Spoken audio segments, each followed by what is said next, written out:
You're live. Hockey Nation live show. Welcome. It's Wednesday, October 21st. This is Conference directly from the booth.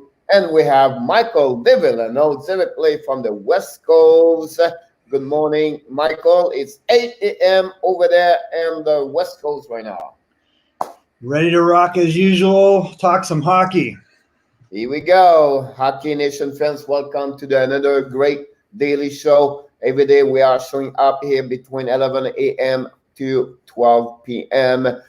We have a couple of news, not big on the signature. Yesterday was really a quiet day since we left each other yesterday, but we can go with a couple of things happening. Honestly, I think the biggest signature yesterday was more about the Toronto Maple Leafs signed their finally before he went on a salary arbitration. By the fact, we talked about him yesterday, if you remember.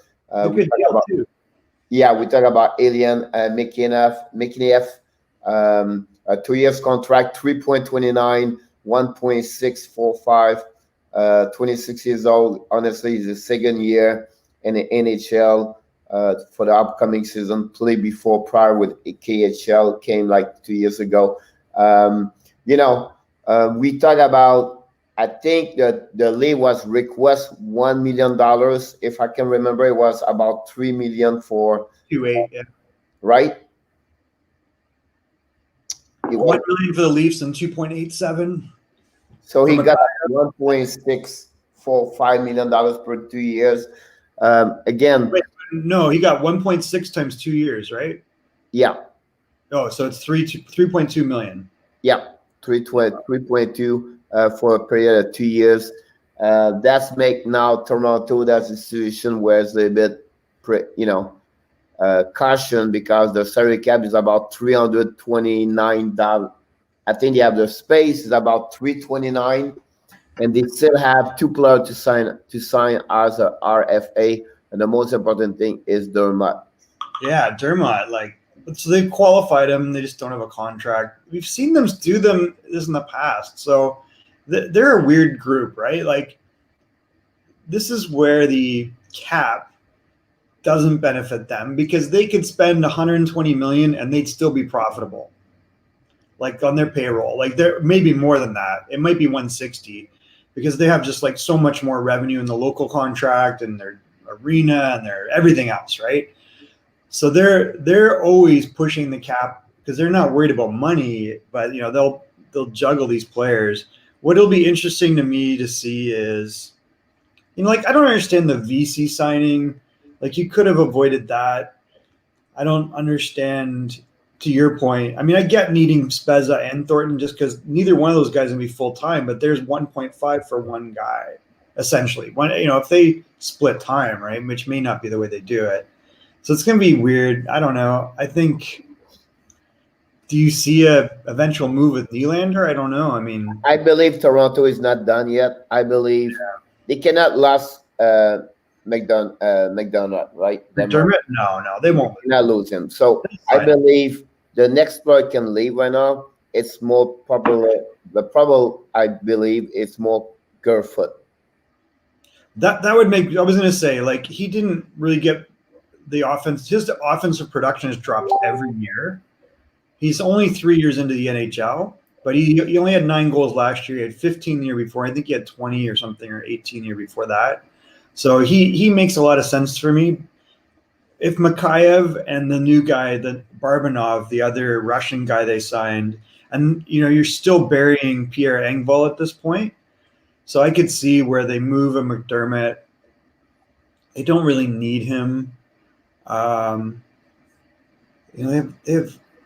I think that's really the only ones I can see. But Barbanov would be 925. Engvall is 1, so there's $2 million right there. And Kerfoot's at 3.5. That's the reason why I believe Kerfoot on the bottom six. That makes no sense. That's the one have the most salary. Yeah, and that'd be. They don't need him. They have no need for him. If Mikheyev's there at 1.6, that's plus those other two guys. That's the way they go. Then they got to figure out Dermott. Like, what does Dermott get? But we can talk about that, I guess, another day. But the thing that I thought was interesting, did you see the letter that the Chicago Blackhawks sent to their fans? Yeah, just finishing about this, we're going to finish the update for the signature. The only one signature this morning, couple hours ago, is the minor one for the New Jersey Devils. Signed Nicola Berkeley, 8/7/4/25, 1-year contract. Is a right wing for them. Honestly, Berkeley is. Nick Merkley? No. Yeah. It's New Jersey? Because he on the Taylor Hall deal, right, from Arizona? Yeah, he played exactly. So he played 4 games for them last year. 1 goal, 1 assist, 2 points in 11 minutes. He played for the New Jersey Devils. You're absolutely right. He's a 5'10" who came from a Calgary, draft first round by the Arizona Coyotes, 30 overall, 23 years old, 5'10", 194. He's a left shooter, but he played right wing. So he played only 2 years and honestly 5 games in the NHL so far. So again, I don't see much going on there. I mean, what do you think? And I noticed that you guys signed Scotty Wilson in Florida. So there's an Oakville boy. He's played a little bit in the NHL. Yep. He's like a 4th line bounce back and forth AHL guy, but. So that was about the biggest thing happening yesterday about signature so far. Of course, you mentioned this. I think after that, the second best, surprised a little bit, and that started many rumors around the league about the Chicago Blackhawks letter. They want to do a little bit what the New York Rangers did a couple of years ago. I believe they are different situations. They have to be. Between New Jersey, between Rangers and the Blackhawks, and because that time of the Rangers they don't have those kind of stars impact like Patrick Kane, Jonathan Toews, or Keith Seabrook. They've already got their young stars. Like Doc is going to be their number 1 center. Like they've already got Adam Bachfest. They've already got DeBrincat. What am I missing? Kubalik. They signed Kubalik. Like he's an immediate contributor. You don't rebuild that. Like it doesn't make any sense. They have no goaltending. You don't rebuild around Malcolm Subban. But I think you're going to rebuild. I think that's the biggest problem they got right now is did not sign Corey Crawford. I think that's the first thing they upset the rest of the team by not resigning him after that. And then after that, you got the move of Brendan Saad move to Colorado, and they got 2 other players. Now, the situation of Bowman right now, I believe more is about, all right, we're going to get rebuild. I think now he's going to get, he's not going to trade nowhere Seabrook. Seabrook's done, right? I don't think he's going to be a long-term, I think he's probably done. Maybe, but I would be really shocked. The trade to Colorado, like they got Zadorov, and they got Lindholm, and both those guys can play to a different extent. I don't understand the Corey Crawford thing still. Like, why wouldn't you keep that guy? He's going to a team that's worse off than Chicago. Like Chicago showed in the playoffs, they're young, but they can win. Like the next logical progression would be get an actual goalie prospect. That's it. And maybe 1 more D. But I think that's a mistake over there. I think the mistake of the not sign Corey Crawford and expecting him to have other goalies on the market that maybe by that now they have to figure out. Now, is that an open letter also to open the market to see Patrick Kane leave or Jonathan Toews leave? The problem is the salary, honestly. Why would you ever trade either of those players? And they are only 31, so they go under 32 years. They still have a 3. You let those guys retire, Pierre. You don't trade them. Like neither one is dipped in the way they play. I mean, look at King's production. If you trade Wayne Gretzky, you can trade everybody. Well, that doesn't make any sense because Wayne Gretzky never should have been traded. So the point here behind this is going to be they may be possible to trade one of them. They may be trade also You Keith. don't trade either of those And guys. to do that is to open up the letter where it's about rebuild. That's what they want to do. Yeah, that makes no sense. They already have their young stars. Like Patrick Kane had 84 points last year. He had 110 the year before. He doesn't look like he's the problem is the coach, frankly. Like they're playing this like Wild West style, and now you have no goaltending. Well, that's the point right now. That's my point. As if you call Patrick Kane right now, do you really believe he wants to stay there? Yeah, he wants it. They won't. They're so loyal to those two guys. But weeks ago, they was frustrated. They was upset about the situation. Well, James called it out. So you really believe at Patrick Kane right now he wants to stay in Chicago with the situation with no goalies and he will play just because the people likes him over there? Yeah, I don't know. Maybe he wants out, but I'd be really shocked if he did. I mean, those two guys have a lot. They still have a lot of firepower around them, but you've sabotaged yourself with one position. Like Well, they don't. More that they have to have more. I don't think so. The D is really caliber like. Well, that I don't disagree Adam. with. Like you're counting on Calvin DeHaan. He only played 29 games. The guy's career injury prone. So I agree with you there. I think Bachfist will be a good addition, but you're right. They need more D. They were not that far off. To me, if I had that group, it's like I would have like added 2 young D. They got rid of Leonard and they got rid of Gustafsson. What? Well, that's the problem. I think the biggest problem is the goalie situation. They have to figure out that. But I think the other way was just to say, hey, calm down, everybody. We're going to be on the period of rebuilding this team, and maybe they will pick up 4, 5, 6 players. So, it's maybe Dak, this maybe they bring Cat, and they can go all the way like this, and then, they can figure out that way. But I think that's what the message there is more about. This has been mishandled, in my opinion, for a couple of years. This was just like completely missed the target about the goalie situation. Like you cannot leave a goalie situation like it's like any team in the NHL. If you don't have a goalie number one, they're not going to go nowhere. Whatever who they are, whatever it is, it's not going to go nowhere. It makes no sense. They could have, they had their cheap pieces. They had Kubalik. They've got DeBrincat. They got Strome. They got Nylander. All they have Bachfist had a really good, half year. All they had to do was add one piece. If they kept Leonard, it's not like he's old. They kept Leonard and they kept even Gustafsson because he had good production for them. Instead, they strip out Leonard, they strip out Crawford. It doesn't make any sense. It's stupid. So we'll see what happened over there. Honestly, pretty disappointing. So on the other side, go around.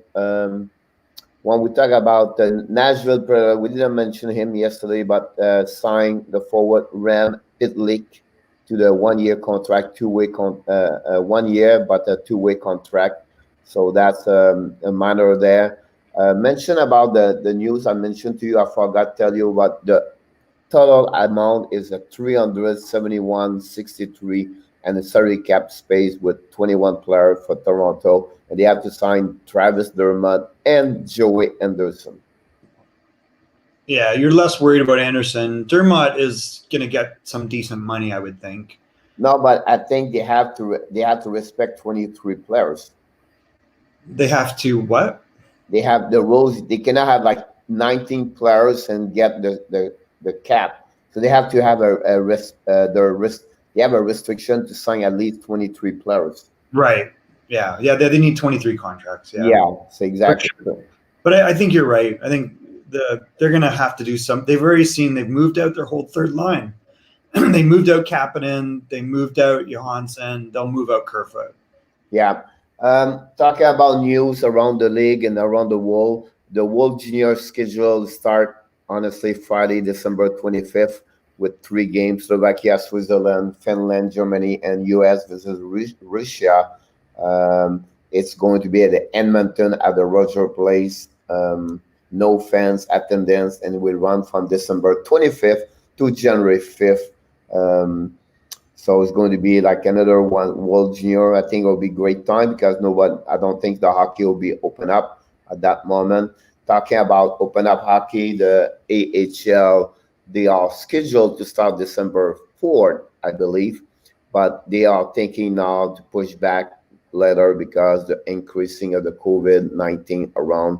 So I believe now the AHL is going to be pushed. And the reason problem right now is because all the players AHL or club farm, maybe like that, and what they do with those players, they are sent to loan, and we have a number of players can play everywhere in the world, but some point cannot put everybody. So they are a little bit concerned about that. Talking about the you would think that Europe would be an option, but maybe that's an issue with getting players there. I don't know.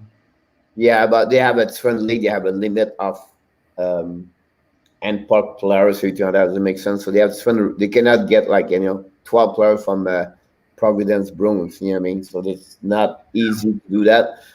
Talking about the NHL around the news, they have their meeting GM this Friday.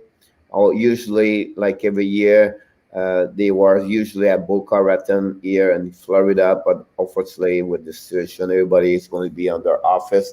The biggest concerns about the schedule and the game and when they restart. That's in the situation with AHL players, but that's what they are on the.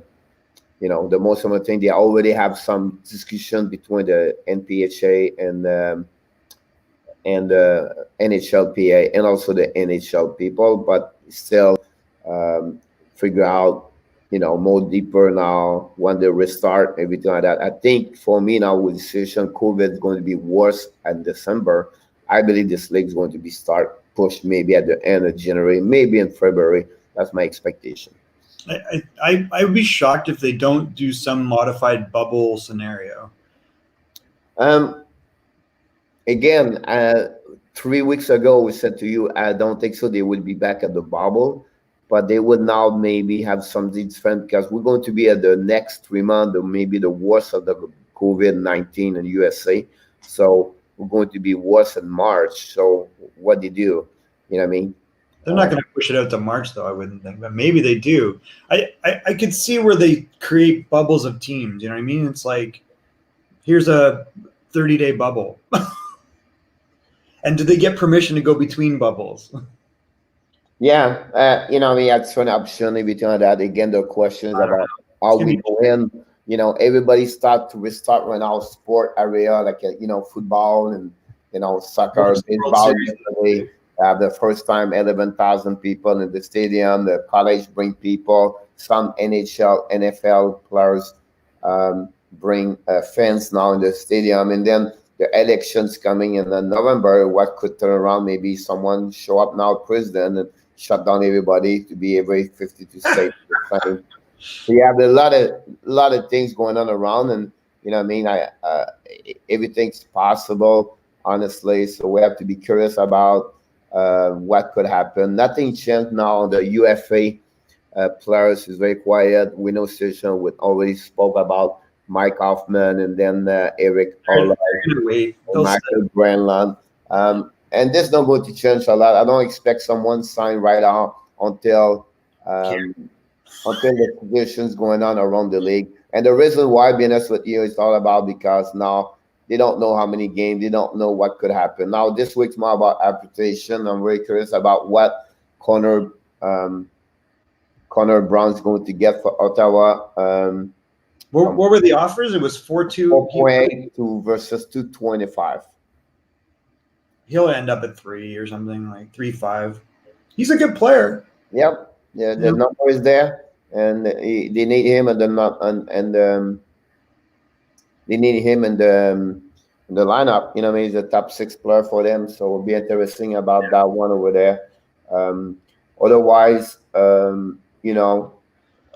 nothing major around the league. So let's jump right now on we already start Monday with the Anaheim Ducks. Yesterday we did Arizona Coyotes. We do preview of each team in NHL for the next 31 days, see what they are, what happening the last couple of weeks and the playoff is over, and then what we think about the preview upcoming season, whenever it start. So I'll just give you an idea from each organization, hockey club. And today, I believe Michael's going to talk about the Boston Bruins. Yes, sir. So the bullet points on the Bruins, first off, is I have to spell Krug correctly, but is the loss of Torrey Krug. Yeah, can you put it a bit bigger? One. Does that work? Oh yeah, I'll be honest with you, that's awesome. Okay. Yeah, so the first part is the loss of Torrey Krug. We know that the season's going to start with injuries to Marchand and Pasternak, so they're going to be on long term. I think there's one other player, which is Kevin Miller, which is the defenseman. He's a pretty good defenseman.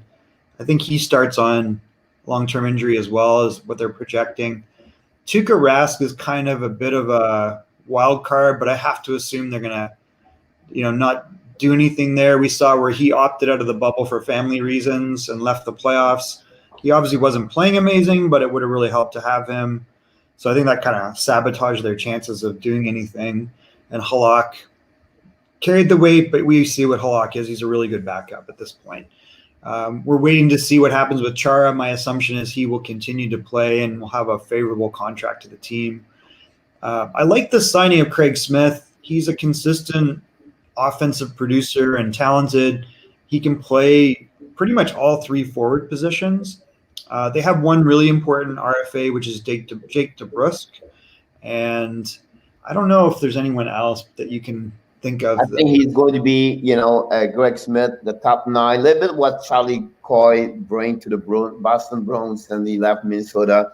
We was trying to figure out, okay, is it, who's going to be second line, third line? I think Charlie Coy bring a lot on the team, but Greg Smith, I feel he will be like a little bit like them, like him. I think he's going to be a 20 scorer over there, He can sometimes play second line and then bring back Jake DeBrusk. He can play musical chair with that second, third line over there. For sure. They're big enough, they're fast enough, they're talented enough. They're going to be dangerous against the other team, second, third, fourth. Power play, second unit on that over there. We see Boston. I believe now they're losing. I think they would play 4 forward, 1D. Power play? Oh my God. The dirty is going to be really not great anymore. Yeah. Talking about the ad, but they just resigned Matt Kelch. Yeah. So I think this is a guy that we don't know a lot about, but he's a smaller, decent skating defenseman. A little bit bigger. Probably not. I don't think so at this point. I'd have to do this.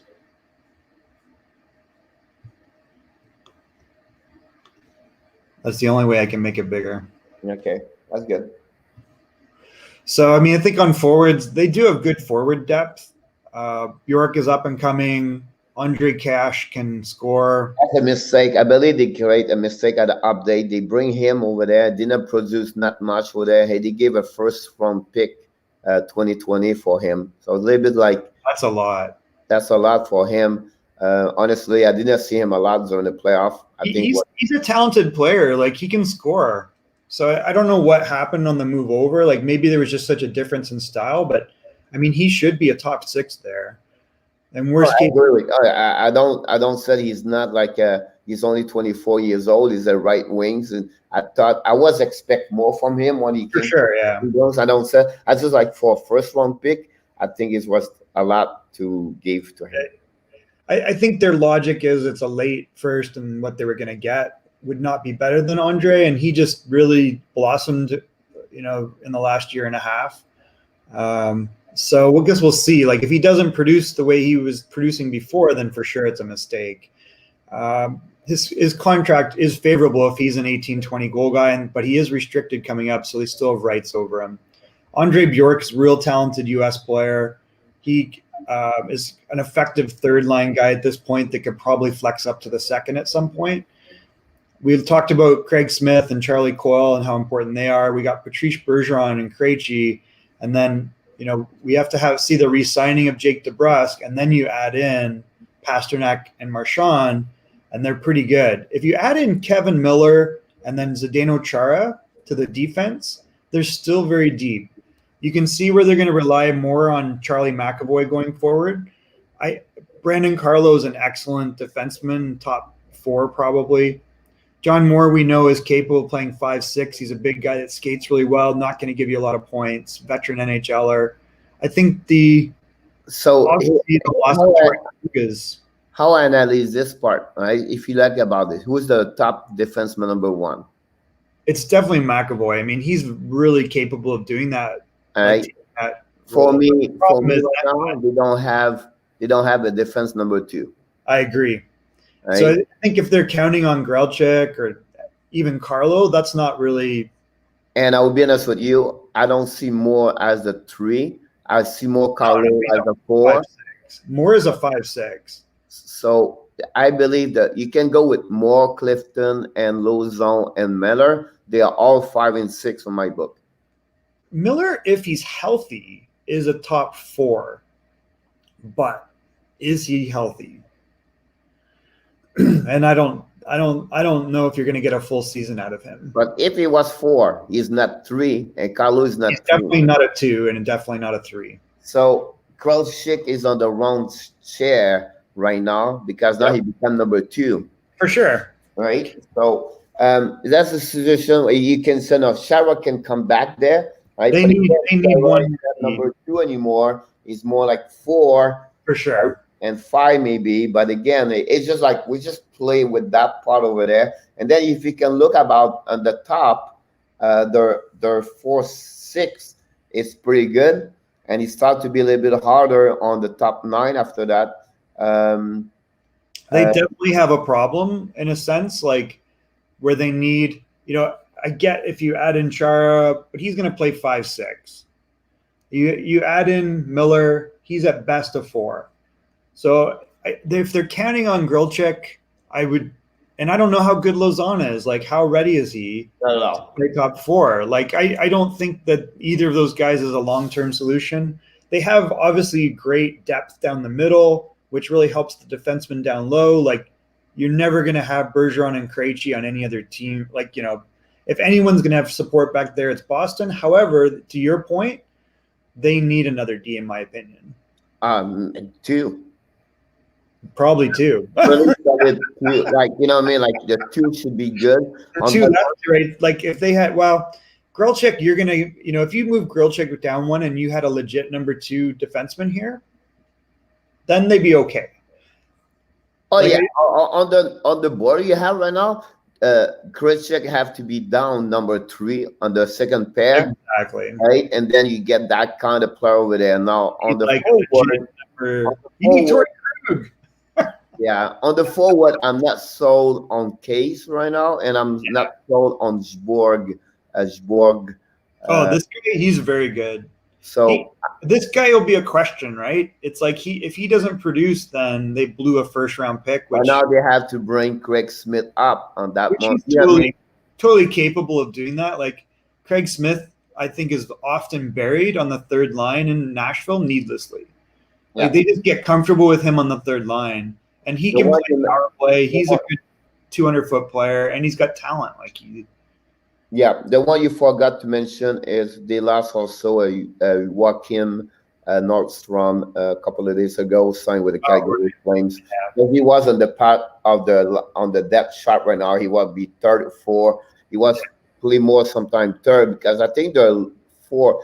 I think Nick Ritchie did not bring also what they was expected. He have a bad playoff, a lot of penalties, everything like that. So not play around with Phil Carey and Warner, everything like that. So it's to be interesting. And one thing we know, I think they're not very far off. You could see where they might. Do they sign a Hoffman? Do they sign a Vatanen? If they had Vatanen, it would probably change things. He's a right shot defenseman, so that's the only problem. But he could, if you bring him in, he's the type of guy, and I believe he can play either side. He would solve the problem talent-wise. Someone like that. They still have $6.6 million to play with, and I think they have only one RFA, if I remember. DeBrusque. Only DeBrusque. Yep. the RFA on the lineup. But the Bruce, He'll get like 4 million or something, 3 million. it has to be it's a bridge contract, right? Yeah, that's why I'm thinking like 3.5, 3. I think you're right. I think you're right. I think a 3.5 to $4 million 2 years contract. probably. I think you are really you're really there about that one over there. Because honestly, since like 17, 18, the kids score 16, 27, 19 goal and scores at 40, 43, 45 points per season. I believe like he's close to $4 million, to be honest with you. Probably. I think that's why they're like, do we trade him? Do we get 2 guys that are cheaper? But I think he's a young forward that can score. Like they cannot afford about that part over there. Talking about it. No, they cannot afford to pay. I would sign him. I mean, you don't get players like they don't have enough depth to lose and risk on someone. If you look on their prospects, I mean, they have okay prospects, but I don't see anybody that's going to jump up. Vakainen could be that guy. Like maybe he steps in and takes one of those D spots, but that's unproven at this point. Axel Anderson, I don't know how close he is, but he's okay. Beecher, you might see a Beecher pop through with all the uncertainty, but I just don't see anybody that short term is going to be that impactful. I think they need to sign someone or make a trade to get that other defenseman, and they might need one more forward. Yeah, and just to remind you, Craig Smith signed at $3.1 million. Yep. And I believe the Bruce is a little bit better.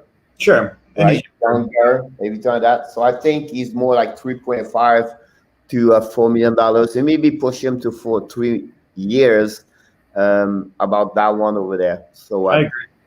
I think it'll be interesting to see that. If you look at their prospect depth, it's not great. I mean, so they've re-signed Zboril, but there's nothing to indicate at this point that he's regular NHL duty now or ever.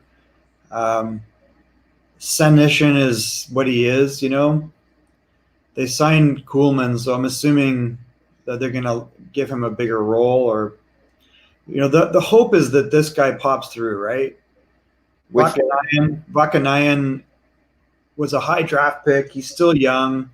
He's on his entry-level contract. If he's ready, then great. If not, then he might need another year to get to that level. But overall, I mean, I don't see anybody that blows my socks off. They were talking about Stanika, Jack Stanika, for the Providence AHL. He's considered like the number one after McKinnon. They will consider him one of the top best, the 3, where they are close to playing the Boston Bruins with John Betcher. And, that's why I say Beecher could pop through. Like Trent Frederic. They think Trent Frederic is still? Oh, Jack Studnicka. I don't know him. Then you have Daniel Vandal, the goaltender, but you see him during the playoff.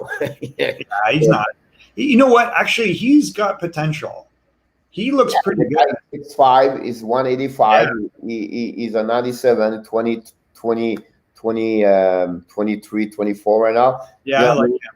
I think he's a good one over there. But like you said, I don't think so. They have a lot behind that where you say, oh, my God, this, you know what I mean? I don't know. You can see Callum Mekar. You don't, you know what I mean? Like those players coming. There's no one on that. They don't have really that, right? Like they've already graduated McAvoy. They've already graduated Bjork.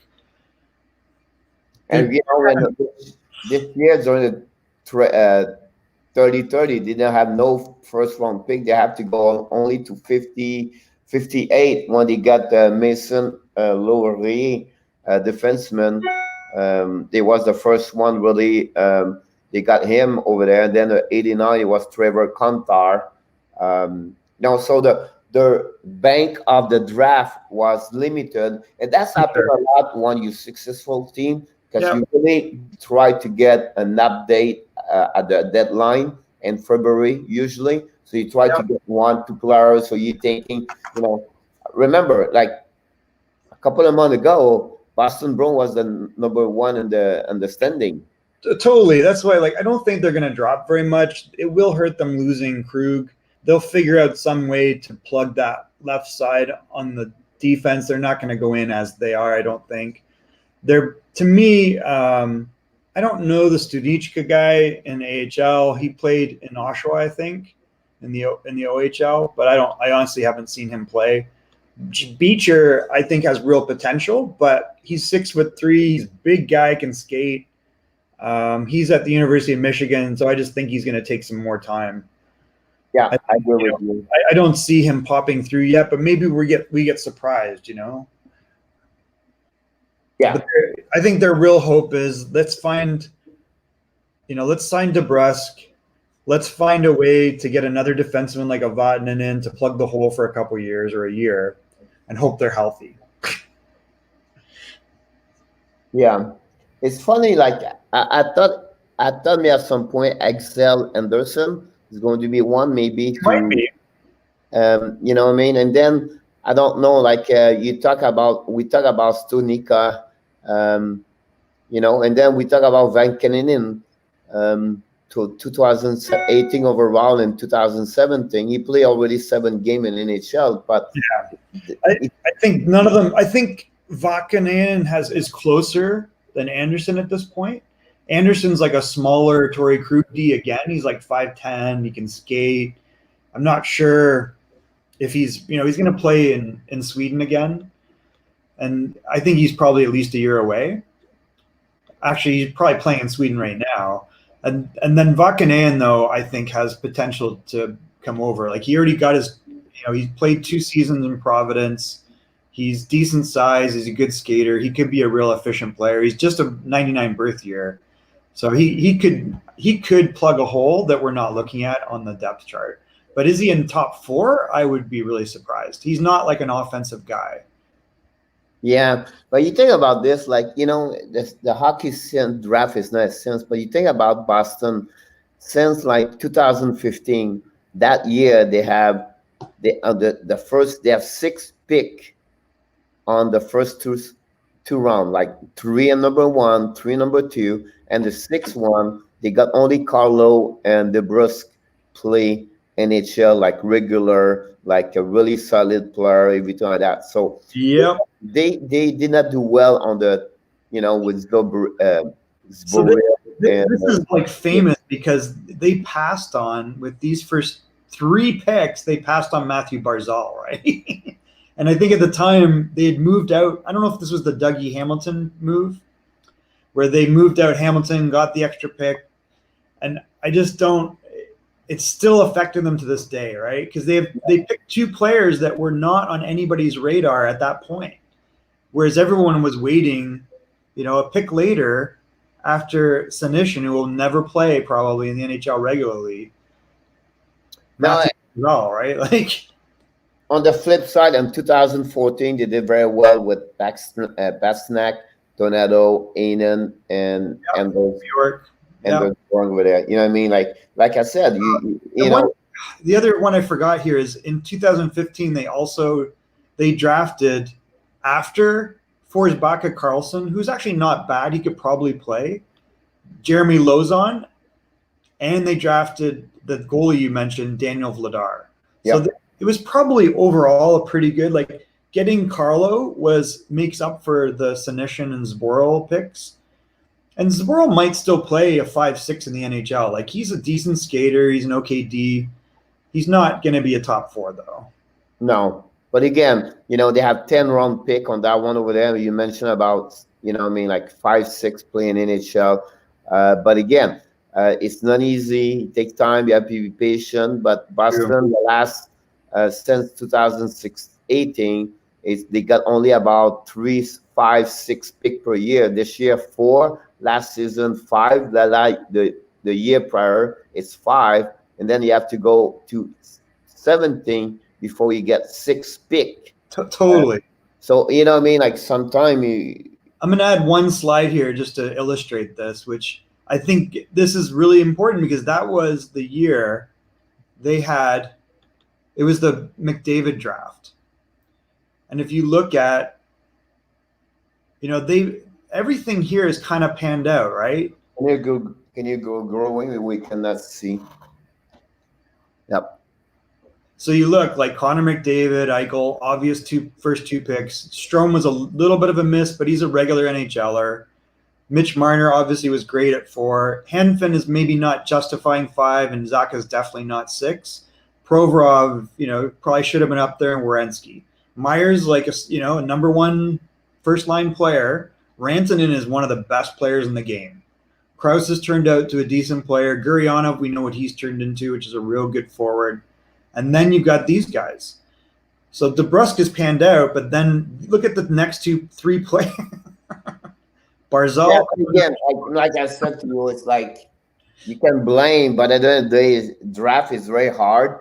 But when you have 3 pick back to back to back, you should have hit more than 1 out of 3. That's my point. I was going to say that you better to have 66% chance about that one over there, because you can go lower. Then you still have the goalie over there. Travis connect me from them. I think Roslovic at Winnipeg is not performed yet, but I really like. You will, yeah. And then you talk about Beauvillier at the lower. You know what I mean? Like, look about this. You talk about Jacob Larson, right? It's Brock Bozer. They are Coley White, and they have like Joel Eriksson. They are all play over many games in NHL. Sure. And then actually, it's interesting to look even like that was a really hard draft to screw up. And when you had so many draft picks, like it just seems strange to me that this was Don Sweeney's first draft, I think, right? So you look at the second round, Christian Fischer just signed another contract, decent player. Mitchell Stevens we've seen is okay, but Travis Dermott, this one everyone missed. Sebastian Aho. This is oh my God. Like that one, like how we were so obsessed with. Now the Boston pick up a good one with Carlo after that. Yeah, that made up for it a little bit over there. Yeah, because he played almost right away. Bittner and Greer have not panned out. Malash has not panned out. Ryan Gropp's can't skate. Mackenzie Blackwood, so there were, that was a great pick there. Forsbacka Carlson, I'm actually surprised. That is pretty good. Look at this guy. So you got Rupe Hens. Yep, and Greenway. Yeah. Now they got Lausanne. I think he'll play. Rasmus Anderson. So that was a really, really deep draft. And it's not that everyone.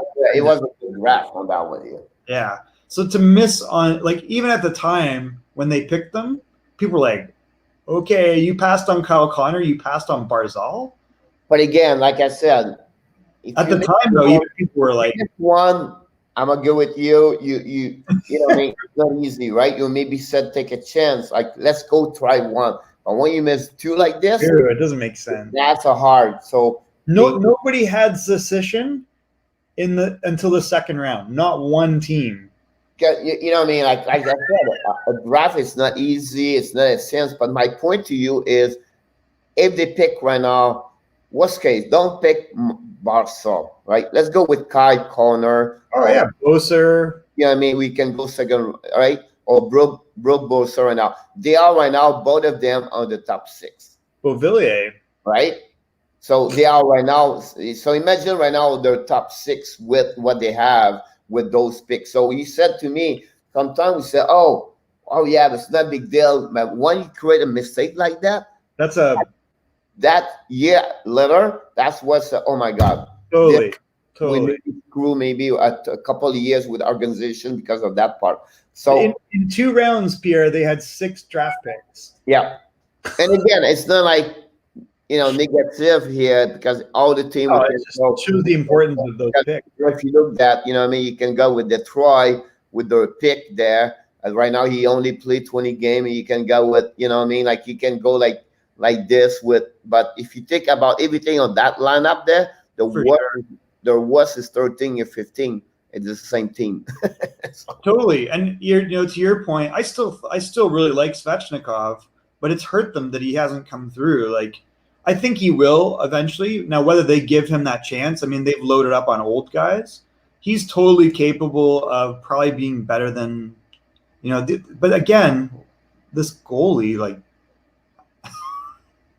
Konechny, you get the guy the first overall pick in the OHL and led the Sometimes players take a little bit longer to develop, like Shevnikov. I think they should not give up on him.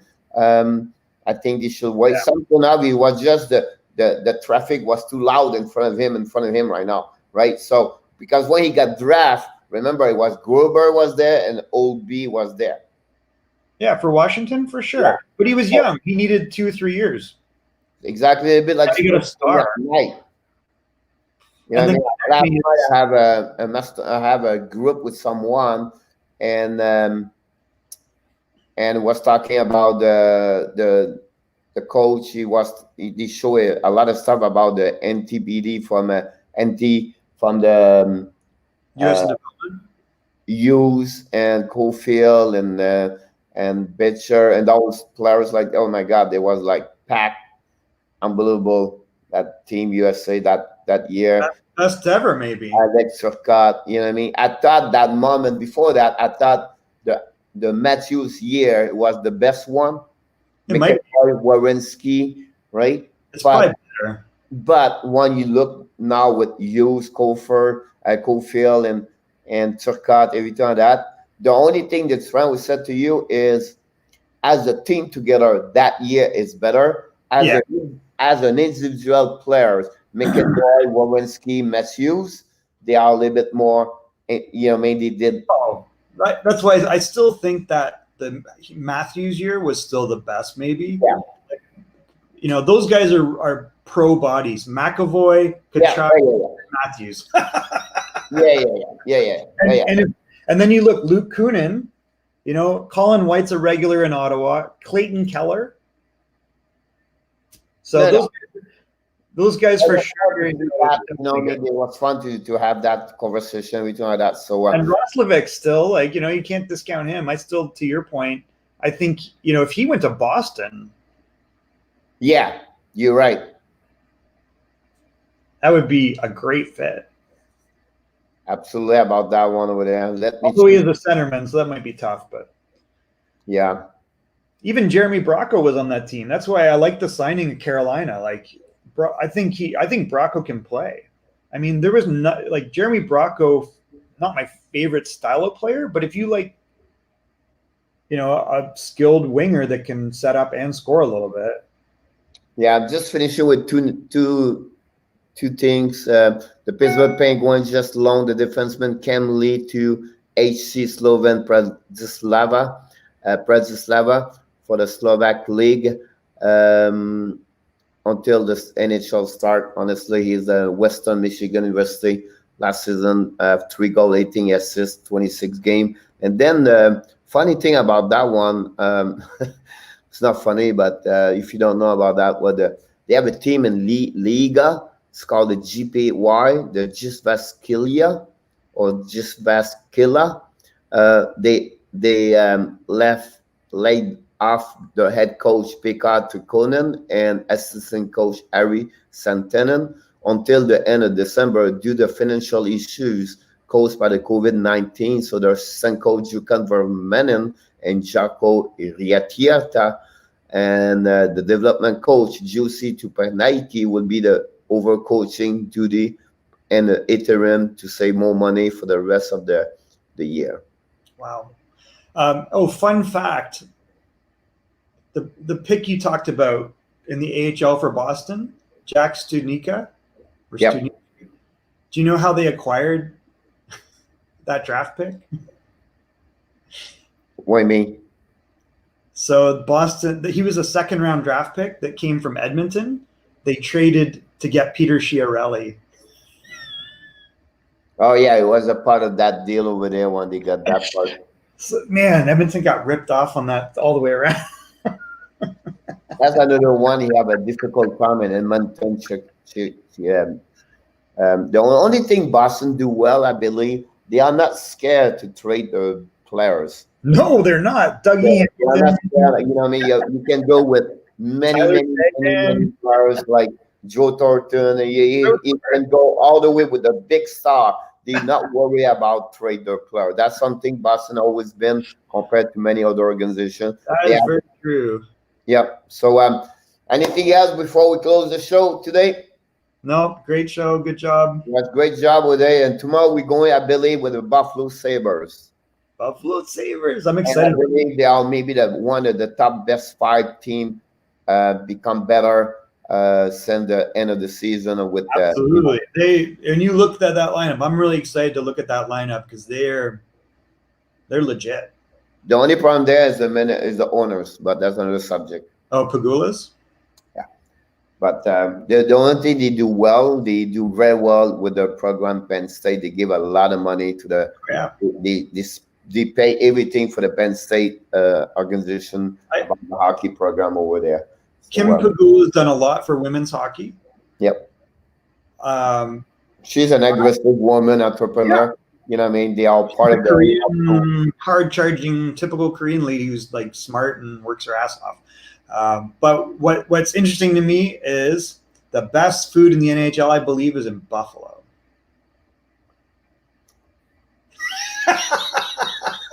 I've been there pretty much. The only thing I know in Buffalo, don't send Buffalo. Just go through Buffalo and then move on because during the winter time, you stuck maybe for a couple of days.